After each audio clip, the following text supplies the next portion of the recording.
नमस्कार दोस्तों, आप सब लोगों का एक नई वीडियो में हार्दिक स्वागत है।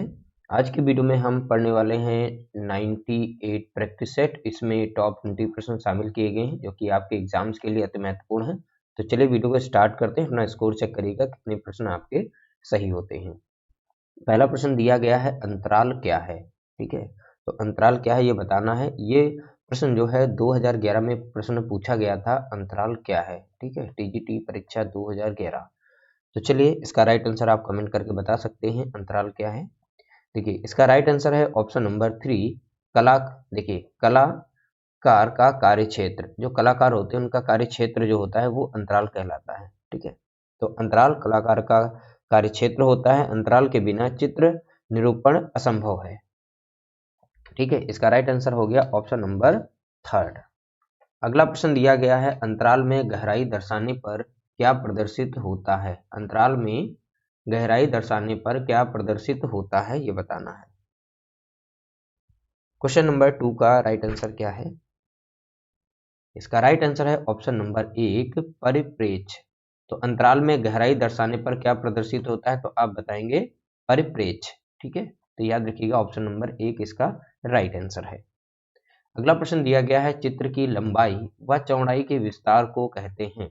तो कोई चित्र है उसकी लंबाई और चौड़ाई को क्या कहते हैं। ये लेंथ और ये ब्रेथ, तो लंबाई और चौड़ाई को क्या कहते हैं। तो 4 ऑप्शन दिए गए, इसमें से कमेंट करके बता सकते हैं कौन सा राइट आंसर है। तो चित्र की लंबाई व चौड़ाई के विस्तार को अंतराल कहा जाता है। ऑप्शन नंबर 1 इसका राइट आंसर है। क्या कहते हैं, तो आप बताएंगे अंतराल। अगला प्रश्न दिया गया है, वह सपाट स्थान जिस पर चित्रांकन किया जाता है उसे कहते हैं। देखिए सपाट स्थान बोला गया है, वह सपाट स्थान जिस पर चित्रांकन किया जाता है उसे क्या कहते हैं। क्वेश्चन नंबर 4 का राइट आंसर बताना है। क्वेश्चन नंबर 4 का राइट आंसर बताना है, क्या होगा इसका। इसका राइट आंसर कमेंट करके बता सकते हैं क्या है। उसे अंतराल कहते हैं। ठीक है, ऑप्शन नंबर 2 राइट आंसर क्या है, अंतराल। अगला प्रश्न दिया गया है, ईरानी चित्रों में प्रायः रंग लगाए जाते थे। तो ईरानी चित्रों में प्रायः रंग लगाए जाते थे। क्वेश्चन नंबर 5 के राइट आंसर बताने हैं, यानी राइट आंसर क्या है क्वेश्चन नंबर 5 का।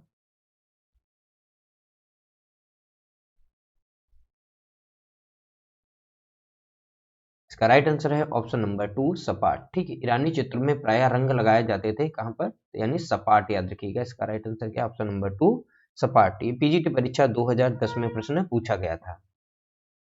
अगला प्रश्न है, ईरानी शैली की एक विशेषता है। तो ईरानी शैली की विशेषता क्या है, इन चारों में से राइट आंसर बता सकते हैं। क्वेश्चन नंबर 6 का राइट आंसर क्या है, ईरानी शैली की एक विशेषता है। इसका राइट आंसर है ऑप्शन नंबर 4, रेखाएं। तो ईरानी शैली की विशेषता क्या है, तो आप बताएंगे रेखाएं। इसको अन्य नाम से भी जाना जाता है, ईरानी शैली को हिरात शैली भी कहते हैं, हिरात शैली।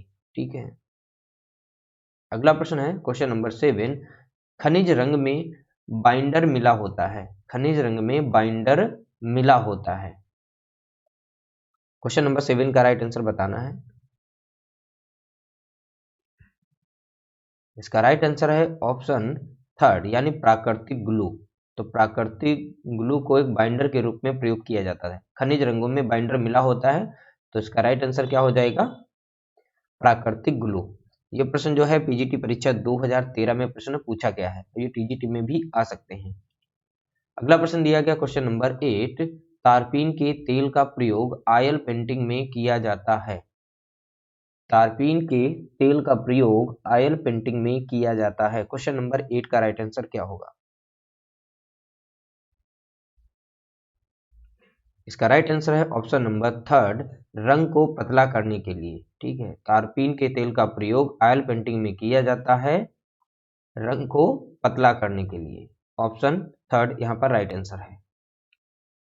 अगला प्रश्न है, ऑयल कलर में बाइंडर की तरह प्रयोग किया जाता है। क्वेश्चन नंबर 9 का राइट आंसर बताना है। ऑयल कलर में बाइंडर की तरह प्रयोग किया जाता है। टीजीटी परीक्षा 2021 में प्रश्न पूछा गया था। तो ऑयल कलर में बाइंडर की तरह प्रयोग किया जाता है इसका राइट आंसर है ऑप्शन नंबर 2 लिंसीड ऑयल। ठीक है,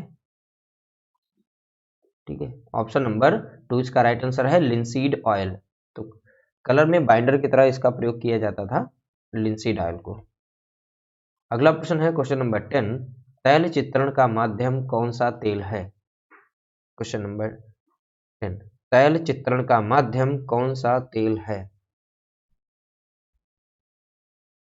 क्वेश्चन नंबर 10 टीजीटी परीक्षा 2010 में प्रश्न पूछा गया है। टीजीटी परीक्षा 2010 में यह प्रश्न पूछा गया है। इसका राइट आंसर है ऑप्शन नंबर 2 अलसी का तेल। तो तैल चित्रण का माध्यम कौन सा तेल है? तो आप बताएंगे अलसी का तेल। ठीक है, ऑप्शन नंबर 2 इसका राइट आंसर। अगला प्रश्न दिया गया क्वेश्चन नंबर 11, तैल रंग होता है, तैल रंग होता है किस प्रकार का होता है? इसका राइट आंसर है ऑप्शन नंबर 3 अपारदर्शी। तो तैल रंग होता है कैसा? तो आप बताएंगे अपारदर्शी। अगला प्रश्न है डिपर संबंधित है, डिपर ये टीजीटी परीक्षा 2011 में प्रश्न पूछा गया है, डिपर संबंधित है।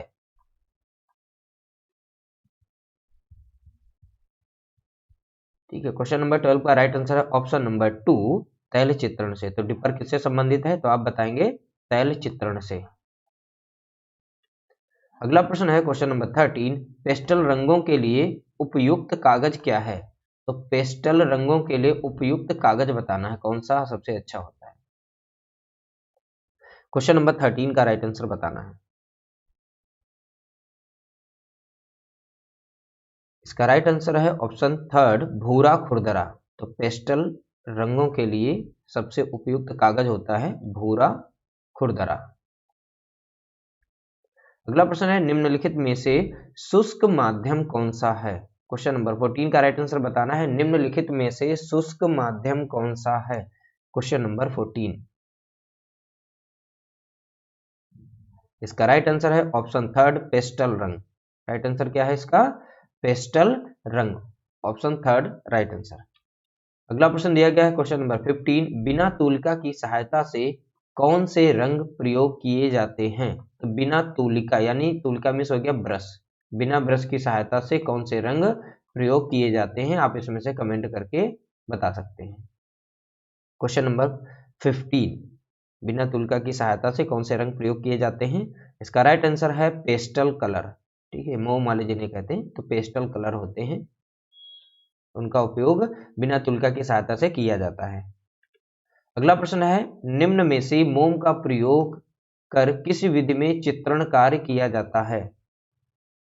क्वेश्चन नंबर 16 का राइट आंसर बताना है, निम्न में से मोम का प्रयोग कर किस विधि में चित्रण कार्य किया जाता है?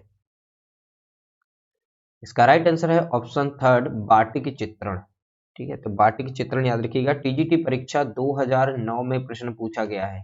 ठीक है, 2009 में प्रश्न आया हुआ है। अगला प्रश्न है क्वेश्चन नंबर 17, बंधक प्रयुक्त किया जाता है। तो बंधक प्रयुक्त किया जाता है, टीजीटी परीक्षा 2005 में यह प्रश्न पूछा गया। ठीक है, बंधक प्रयोग किया जाता है टीजीटी परीक्षा 2005 में। इसका राइट आंसर क्या? क्वेश्चन नंबर 17 का बंधक प्रयोग किया जाता है, इसका राइट आंसर है बाटिक चित्रण में। तो बंधक प्रयोग किया जाता है कहां पर? तो आप बताएंगे बाटिक चित्रण में, ऑप्शन 4 यहाँ पर राइट आंसर है। अगला प्रश्न दिया गया क्वेश्चन नंबर 18, बाटिक में क्या प्रयोग किया जाता है? ठीक है, तो बाटिक में बताना है क्या प्रयोग किया जाता है। क्वेश्चन नंबर 18 का राइट आंसर बताना है। इसका राइट आंसर है ऑप्शन नंबर 3 मोम। ठीक है, तो बाटिक में प्रयोग किया जाता है मोम। अगला प्रश्न है क्वेश्चन नंबर 19, बाटिक पेंटिंग की जाती है, बाटिक पेंटिंग की जाती है। क्वेश्चन नंबर 19 टीजीटी परीक्षा 2009 में प्रश्न पूछा गया था। ठीक है, बाटिक पेंटिंग की जाती है, इसका राइट आंसर है कपड़ों पर। कहां पर की जाती है? तो आप याद रखेंगे कपड़ों पर। ठीक है, बाटिक पेंटिंग की जाती है कपड़ों पर। अगला प्रश्न दिया गया क्वेश्चन नंबर 20, भारत में रंगने की वह कौन सी विधि है जिसमें कर्णवत पट्टियों का पैटर्न बनता है? भारत में रंगने की वह कौन सी विधि है जिसमें कर्णवत पट्टियों का पैटर्न बनता है? क्वेश्चन नंबर 20 बहुत ही अच्छा प्रश्न लिया गया है। क्वेश्चन नंबर 20 का राइट आंसर बताना है। इसका राइट आंसर क्या होगा?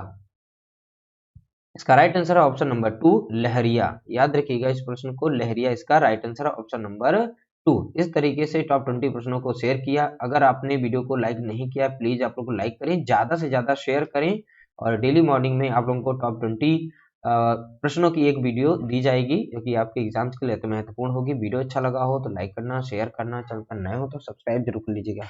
मिलते हैं नई वीडियो के साथ, तब तक के लिए नमस्कार, जय हिंद, जय भारत, वंदे मातरम।